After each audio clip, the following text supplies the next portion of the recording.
Welcome to Lingo Dots Podcasts. Today, we are talking about a very interesting topic, Vladimir Putin.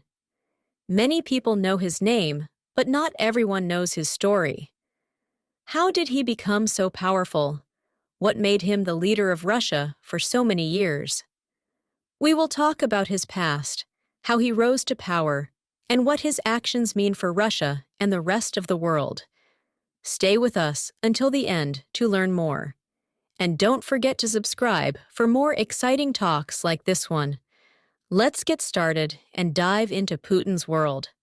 Vladimir Putin was born on October 7, 1952, in Leningrad, which is now called St. Petersburg. He grew up in a small apartment with his parents. As a child, he liked sports, especially judo, and he was very good at it. When he was young, he wanted to work for the KGB, the Soviet Union's main spy agency. After studying law at university, he got his chance and joined the KGB in 1975. Putin worked in the KGB for many years. He started as a small officer, doing paperwork in his city.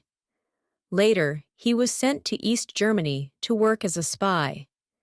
He was there for 5 years before he came back to Russia.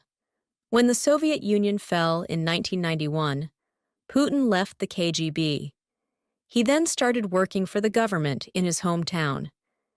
His career in politics moved very fast. He got a job in Moscow, working for the president of Russia, Boris Yeltsin. Even though many people didn't know him, he became a strong figure in Russian politics. In 1999, Yeltsin chose Putin to be the new prime minister. Then something very strange happened. A series of bombings in Russian apartments shocked the country. Putin took strong action, and this made people see him as a strong leader. Not long after that, Yeltsin left his position, and Putin became the president of Russia. This was the beginning of his long rule over the country. In 1999, something terrible happened in Russia. There were a series of bombings in different apartment buildings. These bombings killed many people and made everyone very scared. The first bombing was in early September. A truck exploded near an apartment, killing more than 60 people. Just a few days later, another explosion happened in Moscow, taking over 100 lives. People were afraid because they didn't know who was behind these attacks.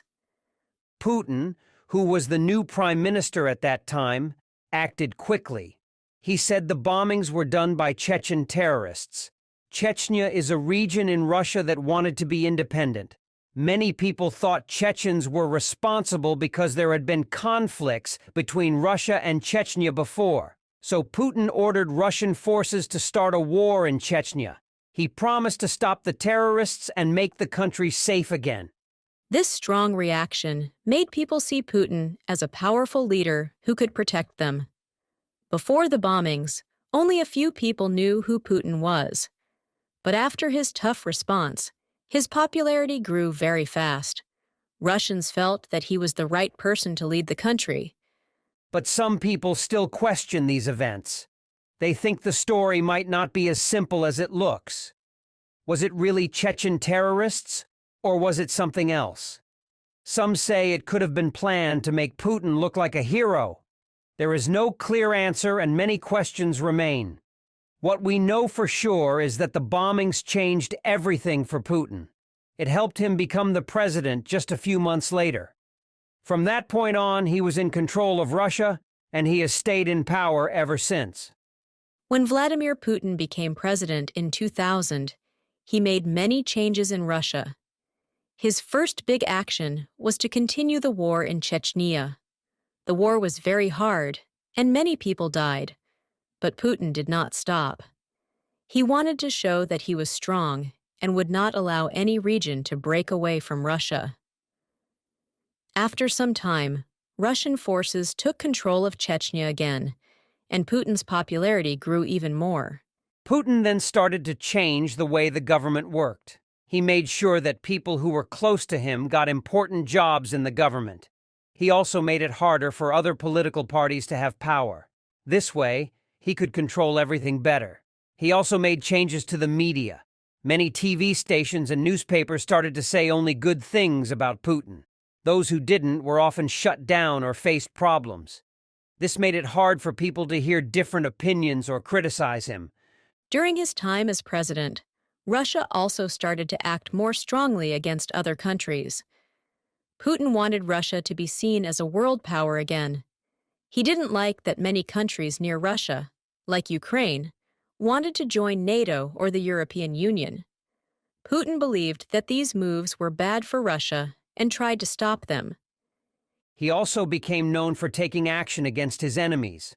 Some of his opponents were jailed, and others had to leave the country. People who spoke out against him often faced serious trouble.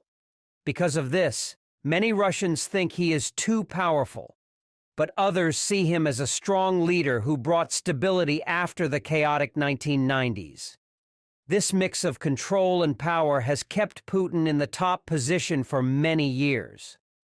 Russia and Ukraine have a long history together. Many years ago, both countries were part of the Soviet Union. After the Soviet Union ended in 1991, Ukraine became independent. But Russia, and especially Putin, still saw Ukraine as a very important place. Many people in Ukraine speak Russian, and there are many cultural and historical connections between the two countries. Putin did not want Ukraine to become close to the West or to join groups like NATO. In 2014, things changed. There were big protests in Ukraine. The people did not want their government to follow Russia's influence. The Ukrainian president at the time, Viktor Yanukovych, was seen as being too close to Russia. Because of the protests, he left the country, and a new government came to power. This new government wanted to be closer to Europe and move away from Russia. Putin was not happy about this.